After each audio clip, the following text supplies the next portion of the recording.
Thank you. And welcome, everybody.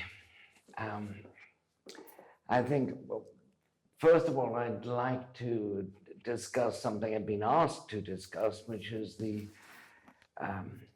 practice of Vajrayogini. And if we could possibly have that image of Vajrayogini, here she is. And this is the version of Vajrayogini as is practiced by my lineage. And this, in fact, is the five-body form of Vajrayogini as practiced by the Shangpa lineage. And as I was explaining to people over breakfast, I think it was this morning, the Shangpa lineage was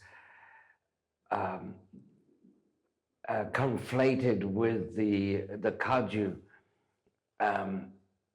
in the 1960s by Rangjung Dorje, the 16th Karmapa. They were admitted because they were in danger of dying out. There were very few Shangpa monasteries left. And they are now called the Shangpa Kagyu, but until the 1960s, they were quite separate lineage, although they practiced very similar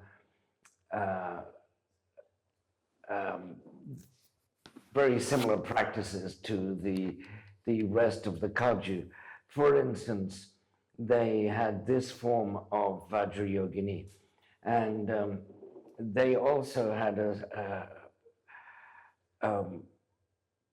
the 6 yogas of Niguma, whereas the regular Kagyu had the 6 yogas of Naropa.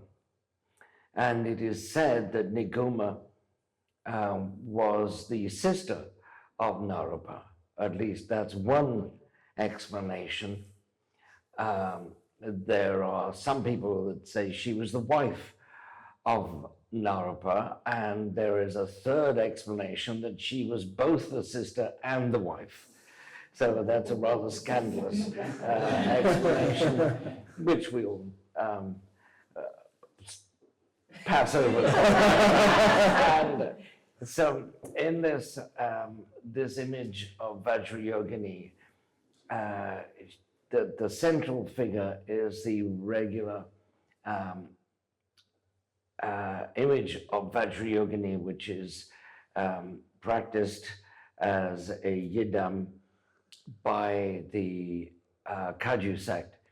And around her are her emanations of the blue version to the east, the yellow version to the south, the red version, similar to Vajrayogini herself, in the west, and the green version in the north. They're all pretty much identical to her. Sometimes they carry the emblems of those 5 families. And in this talk, we'll just talk about the central figure who carries in her left hand a skull cup, that is to say, the head of the top of a skull, which is held inverted and is normally filled with either blood, rakta, or amrita. And in fact, these 2 liquids are sometimes equated in tantric texts.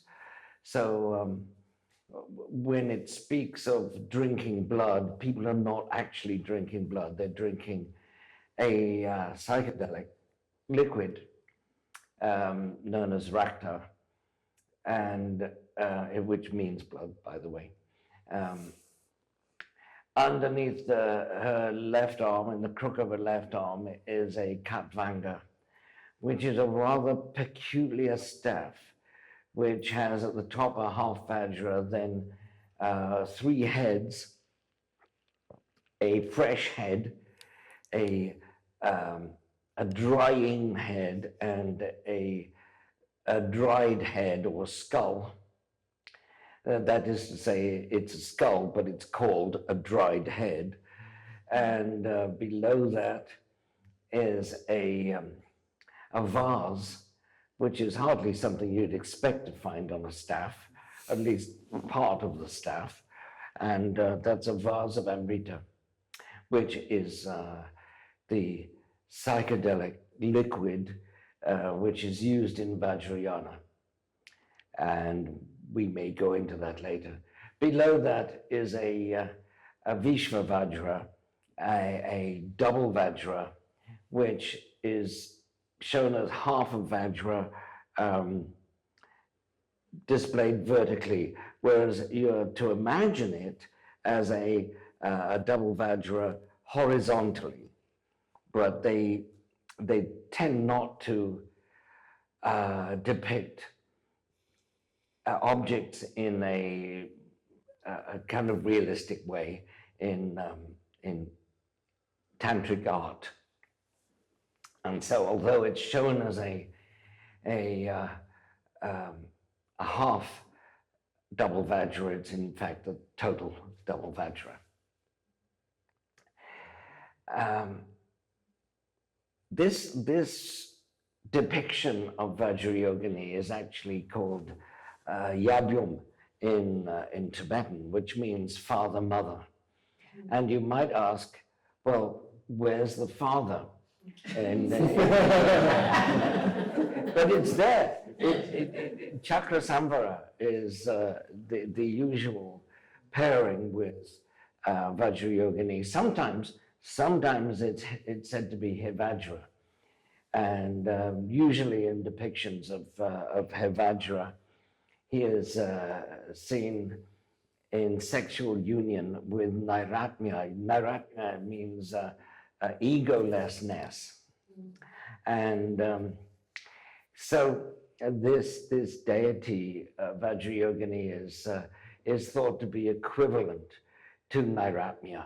She is egolessness herself. So where is Chakrasamvara? Well, he is the staff.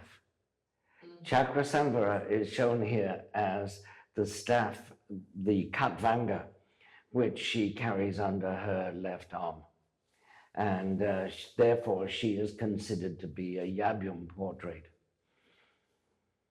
Her left leg is down, and it's shown to be resting on a sun disc. This sun is two-dimensional and is disc-shaped. Below the sun is a Mara, a depiction of the things which prevent you from attaining enlightenment. If anyone knows the story of the Buddha's enlightenment, he was at the last moment assailed by Mara and his 4 daughters, who attempted to distract him from his goal of enlightenment. And Mara challenged him to show that he was enlightened. And the Buddha is said to have responded by touching the earth. This is the famous Bhumishpasa mudra, which means earth-touching mudra. And when he touched the earth as a witness to his gaining enlightenment, the earth goddess Prithivi emerged from the earth and said, yes, I was here, I saw him, he gained enlightenment. And she is normally only shown down to her waist. I've never seen her depicted as an entire goddess.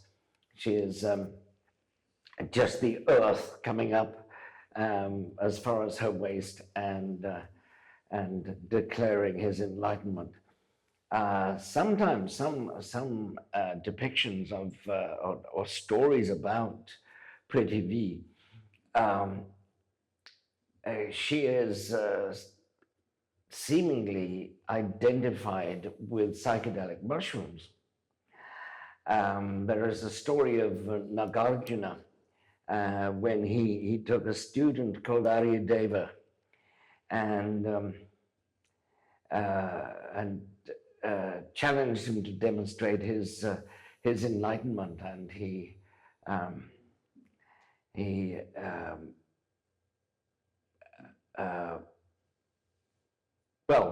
Nagarjuna urinated on a dead plant, a dead bush, and it burst into flowers. And he said, well, can you do that? And he did. Aryadeva did piss on a bush. it developed leaves and flowers and so on. Nagarjuna was, looks like you've got the real stuff. Where did you get it? And he showed him where the goddess was appearing from the ground. Well, the only explanation for that is that the goddess must have been something like a mushroom popping out of the ground. Unfortunately, they could only find a half-grown mushroom. But I'll leave you to read that story. It's in the 84 Mahasiddhas. The Mahasiddhas book has been translated many times, and you'll find that story in the story. And it's funny that there are 83 Buddhist Mahasiddhas and one Hindu. Here's the last one in the book.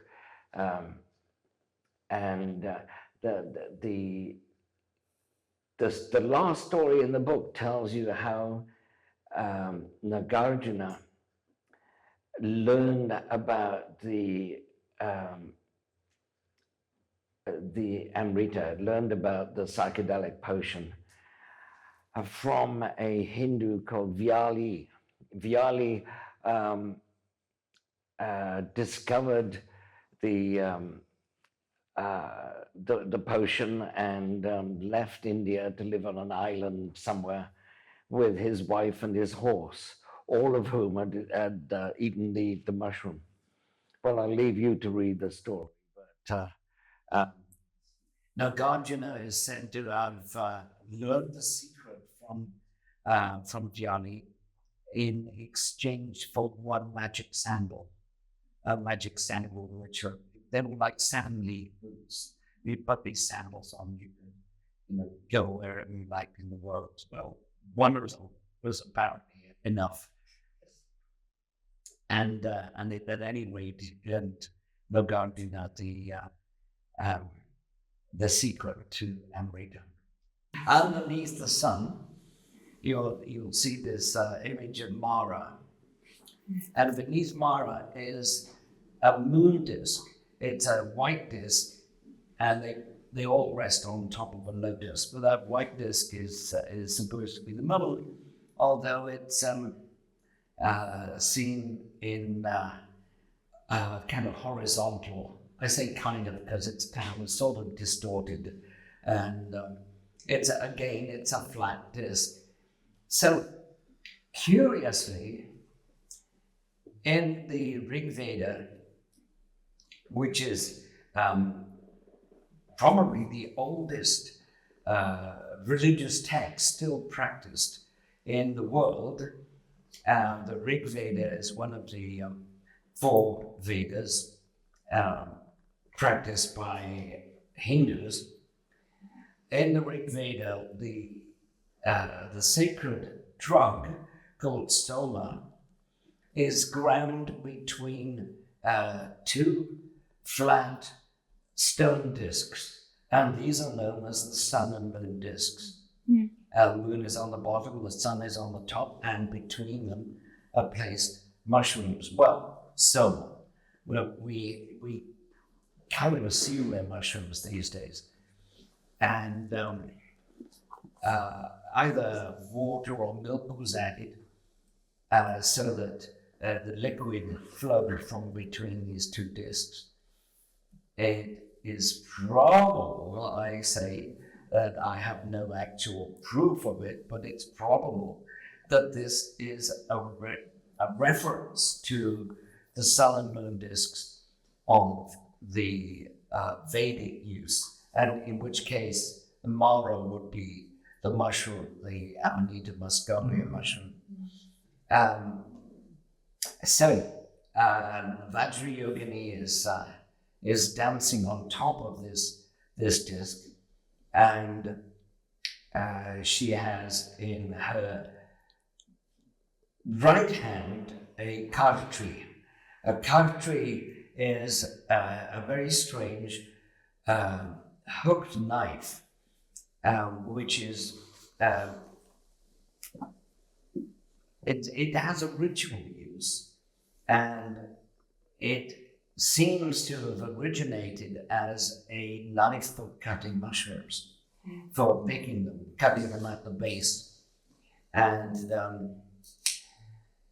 so she is adorned with various symbols. And she has a necklace of heads, of human heads, 51 human heads, sometimes it's said to be 50, which represent all the states of mind described in the Abhidharma. The states of mind have all been transcended by Vajrayogini, which is why she wears them as ornaments. She is also wearing a network of bones, and these bones are also said to be emblems of her transcendence. On her head, there are 5 skulls. Now, if you consider her to be a human being, these are ridiculously small skulls. So it is far more likely that they are in fact mushroom heads, the heads of mushrooms, which they're about as bright. If you look at the schematic drawings of Vajrayogini, which are used by Tibetan artists, Vajrayogini is about 6'6". She's a tall lass. The mushrooms turn out to be about 4 inches across, which is about right for either largish Symbolism mushrooms or smallish Amanita muscaria mushrooms. And sometimes on her head, either above her right ear or on top of her head, there is also a pig's head. This is more usual in the form known as Vajra Varahi. Varahi means sow or female pig. But she is said to be identical to Vajrayogini, and there is no difference between them. So have I left anything out? Is there any other things? So do you have any questions about any other parts of Vajrayogini? Her hair is both flying upwards and falling loose over her shoulders because she is a semi-wrathful deity. She's not entirely wrathful. She can be nice when she wants to. Yes? Is there a significance to the right leg being up in the air in that position? Yes, thank you for that. She is said to be both involved in the world, that is, her left leg is down and taking part in the world, and her right leg is in the position of meditation, where she would be when she's meditating. So she's both involved in the world and abstracted from it. Yes. And who's the figure directly above her head? That is the Karmapa. So I believe that the black hat Karmapa, the head of the Karma Kagyu. So he's also the head of the Shanpa Kagyu and the, all the other Baron Kagyu and all the other 12 schools of the Kagyu. And is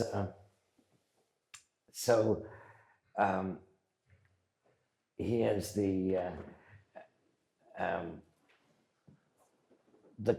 at least there are two Karmapas at the moment, and they are the present day representatives of the lineage, and there is that this lineage goes back through Milarepa and Mapa to Naropa and Milarepa and Tilopa, and eventually to the Buddha Vajradhara. It's interesting in the story of Milarepa that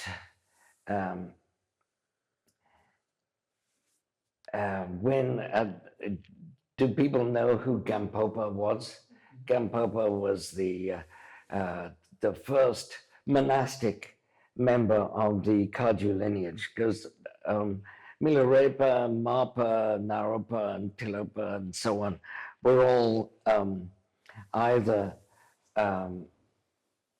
like former members of a monastery, or just hadn't been a member of a monastery at all, like Mapa and Milarepa.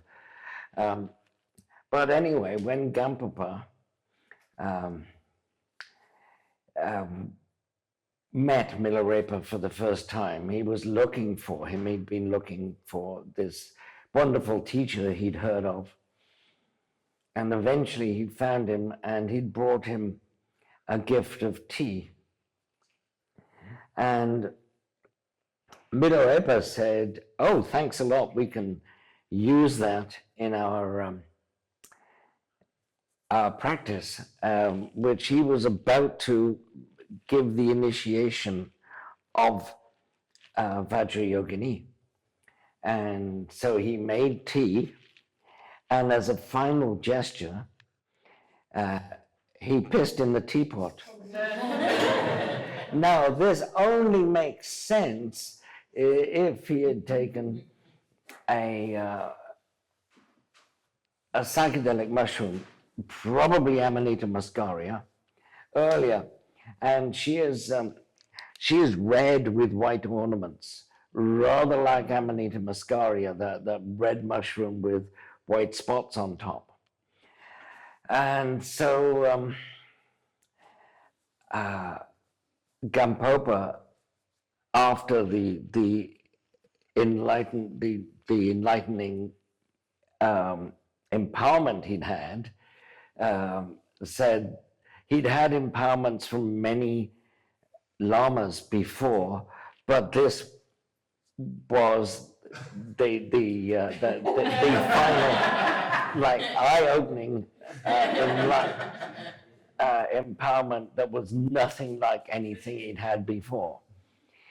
So, I mean, it's possible, just possible, that it could have been psilocybe mushrooms. It could have been both, and I think both are used in Tibetan Buddhism to this day.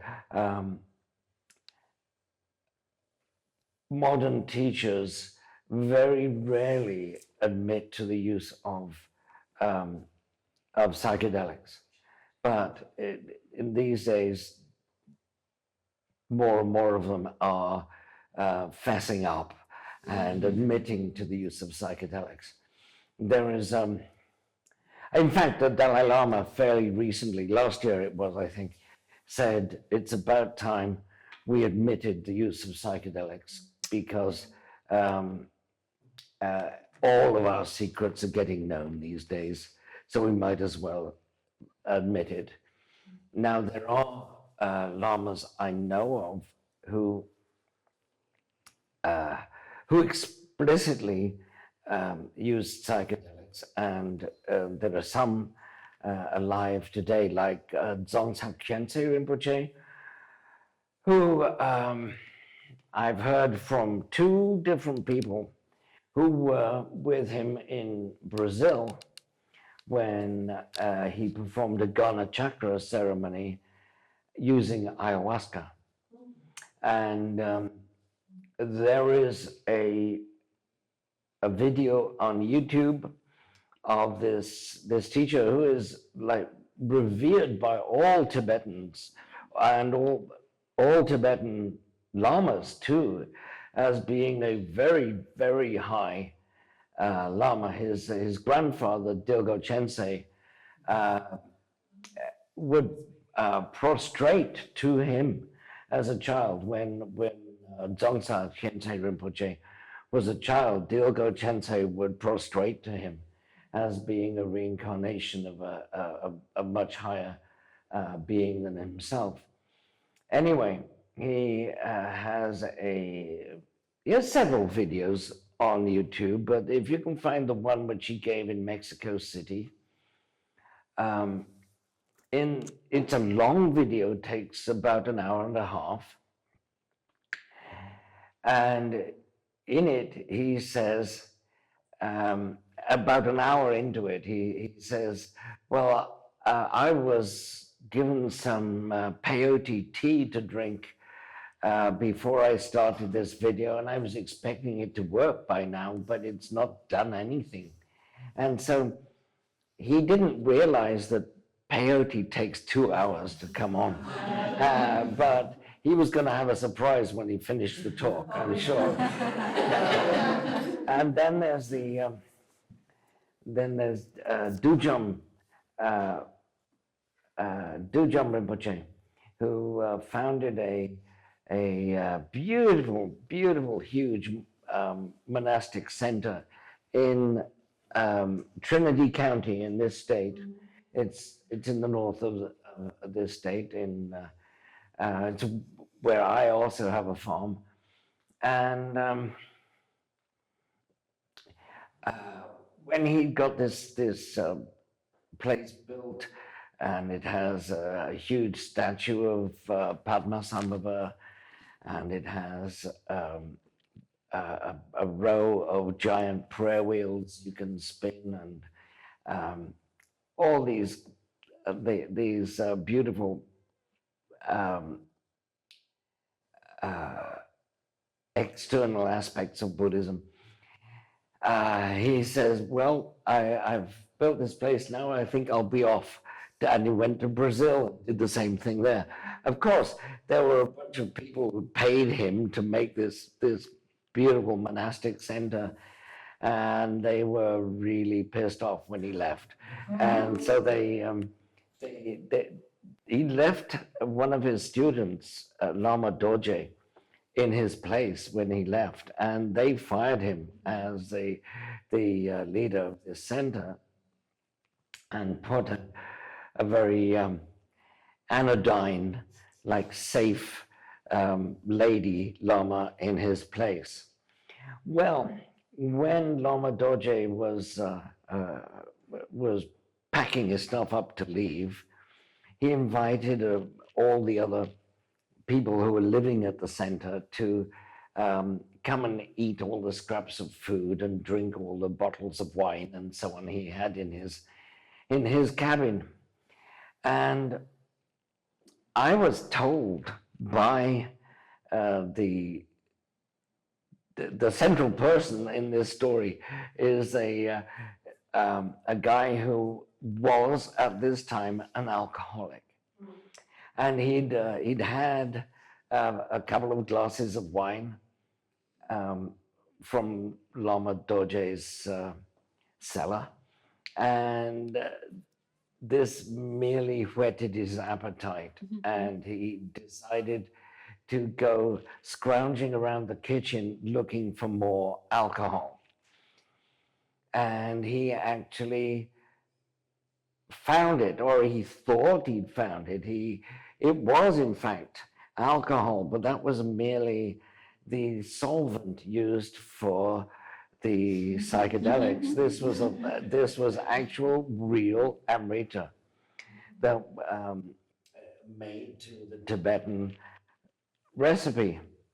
And so it was in a medicine bottle, and he took the cork out, sniffed it, and said, "Wow, that's alcohol," and drank the whole bottle. Well, it was enough for at least 100 people. and so if you go to an initiation these days, you will be given some anodyne excuse for amrita. Very rarely are you given the real thing, and never are you given 100 people's quantities of it. So anyway, this guy tripped his socks off, and he was high for 5 days. And Lama Dorje had to tell him, "Look, you're going to be given teachings by dakinis. Please ignore them. You haven't got the empowerments for it yet. You don't know what they're going to be talking about."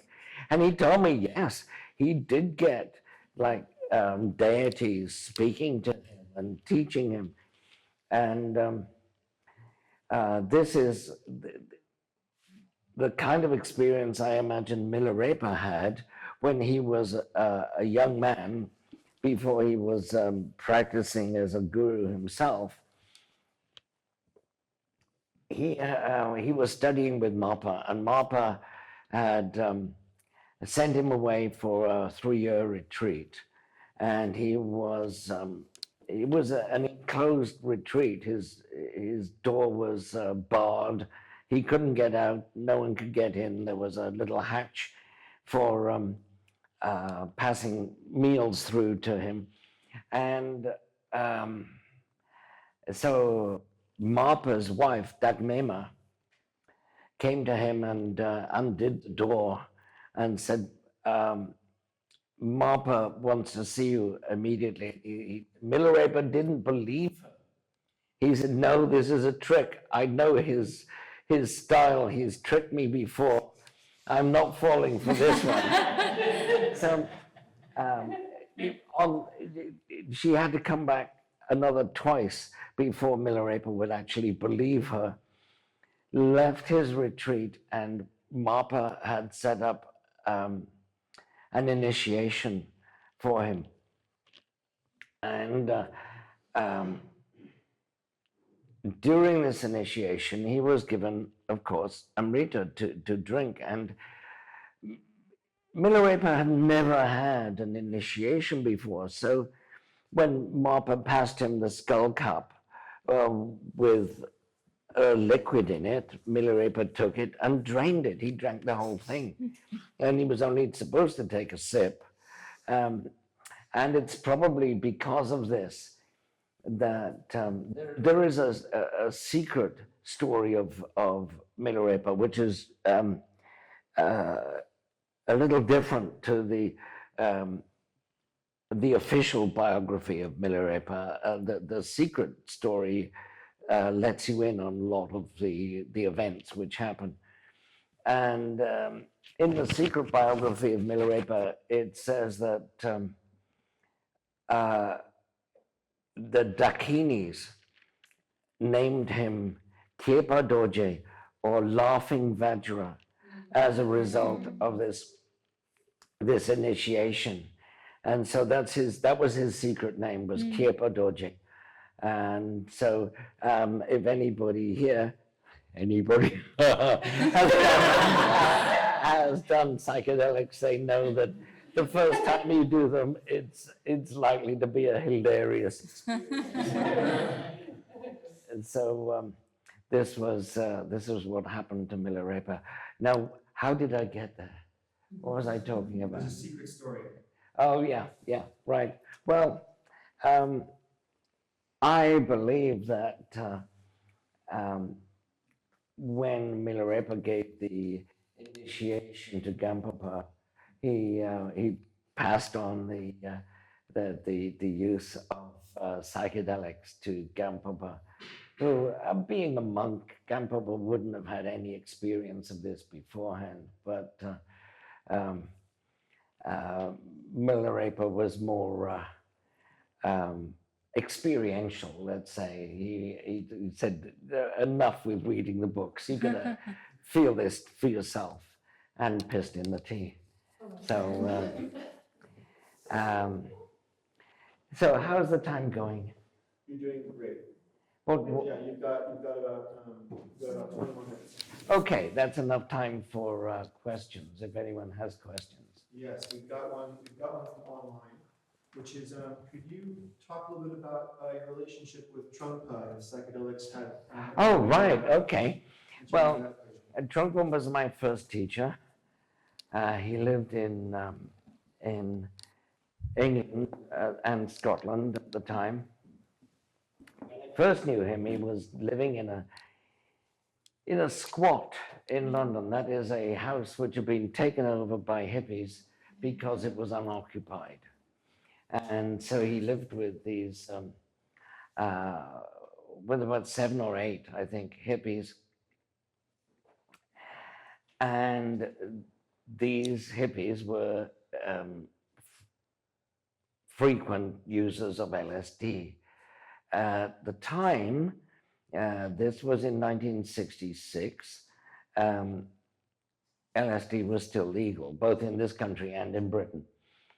And Drukpa took LSD with them, but then criticized them for not doing it properly. He thought that you should listen to the LSD and just take whatever lessons the LSD taught you.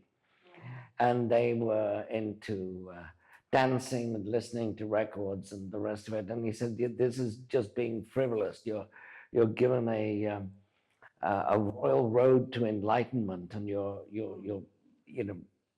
taking sidetracks and not doing it properly." And he told these people, I know, I knew Drukpa, and I also knew the people he lived with. And they told me that he told them that there was something called Dutsi Rubu, which means Amrita pills, which had a similar effect to LSD, but they were stronger. All I can say is he didn't take enough LSD. But I met Drukpa at the Buddhist Society, which was at 58 Eccleston Square in Belgravia, one of the poshest, snootiest parts of London. And the Buddhist Society was founded as a branch of the Theosophical Society of Great Britain. It was the Buddhist branch of the Theosophical Society, which was a society founded by Madame Blavatsky, and was basically an outgrowth of her writings. And the Buddhist Society existed from the 1920s and still going today. But they had, they sponsored teachers from the Theravada traditions and from Zen traditions. And when I first went there in the 1960s, I was studying Zen. And I happened to attend a teaching from a previously unknown Tibetan Lama by the name of Chodam Trungpa Rinpoche. And I was immensely delighted to watch Trungpa react with these upper class ladies, and by telling them, you should really try LSD. And he was quite open about it at the time. Unfortunately, due to his experiences with his fellow hippies and such, when he left for America, he said he was going to teach the Vajrayana when he got to America. But there was one element of Vajrayana he was going to omit. He was going to leave out psychedelics. And this, I think, was a terrible shame that he might have used psychedelics to great effect. But he definitely did use them in England, and he advised other people to do so too. Oh, we have a question online. We'll go ahead and bring up Vanessa. I'm very fascinated by the part about the Dakinis teaching the lessons in his 100-dose experience, and also what you've shared about the initiations. And I was wondering if there's been any stories, or if you know of anyone doing recreational psychedelics and then learning lessons from deities that lead them to understanding like sadhanas and like things of that nature without being introduced to Tibetan Buddhism first. Does that make sense? Well, I really only know about the use of psychedelics in Tibetan Buddhism, and more specifically, it's in the terma traditions. I don't know if you know what a terma is. It literally means buried treasure. And there are stories about various tertons, they're the buried treasure revealers, who find these texts in association with a vase or casket or some container of Amrita pills. And so there are many stories from the early days of Buddhism which say that these texts, as well as the Amrita pills, were left by Padmasambhava, who is said to have dictated the texts to his consort, Yeshe Tsojo, and also made the Amrita pills, which are left with them. They're not always with Amrita pills. Sometimes they're with ritual implements like a purva, or and sometimes the texts are just left alone.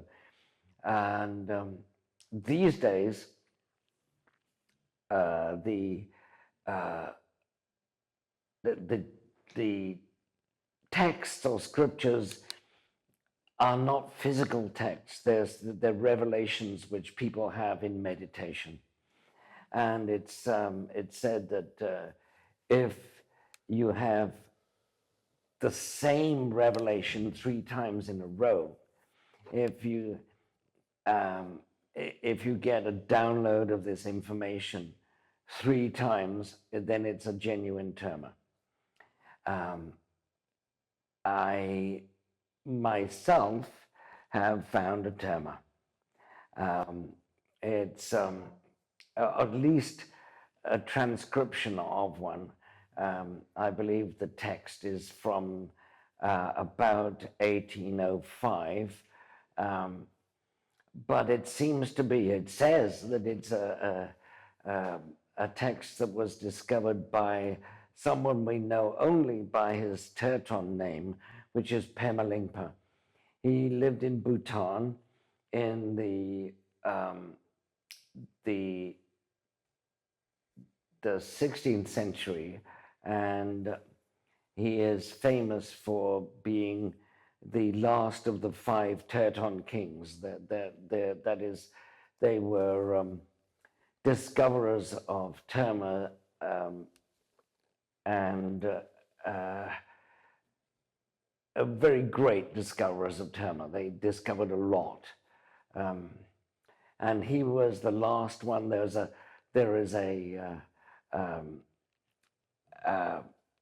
Ratna Lingpa and a Karma Lingpa and so on for each of the 5 Buddha families. And he was the last one.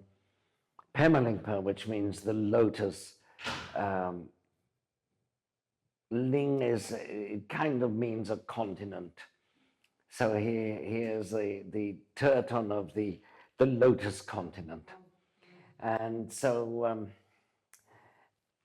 when the termas were collected and published by a great Tibetan teacher in the early 19th century, he compiled this vast list of termas, and with each one I've read the table of contents, if you like, of this this tersar, which is a collection of all termas, and I've read the contents, and each one he gives the discoverer of the terma and who it was by originally, and a few other little details. But you get all that in the table of contents, which anyone is entitled to read, even if they're not entitled to have the initiations. So he found every terma but one, which was by Pema Lingpa. And so he composed his own version of it, which he hoped to fill the gap, if you like. Well, I believe that's the one I discovered. It's not found in the one I discovered is not in that list of termas. It just says it's by Pema Lingpa, and gives various admonitions not to display it, not to share it with anybody, and has the syllables kya, which means secret, 3 times written in blood. So you know it's. I'm not going to tell you about it, but I would like to show it to the Gyalwa Karmapa and ask for his opinion, because Pema Lingpa gave the initiation for all his termas to the 7th Karmapa, who was alive at the time. We're now on the 17th Karmapa, and I can ask him, do you remember in your early life? So that's, you're welcome. I think we can take one short question and then we'll go to reflections, and we'll go over to Rachel.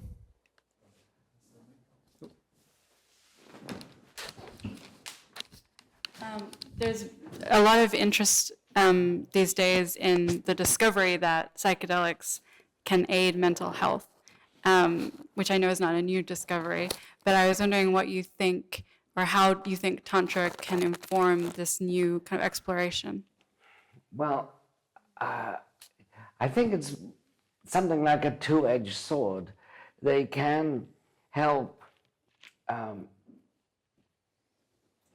people with neuroses to see through their neuroses and become fully evolved humans. Unfortunately, there are some people, typically psychotic people, who psychedelics are not suited for, and they just make them worse.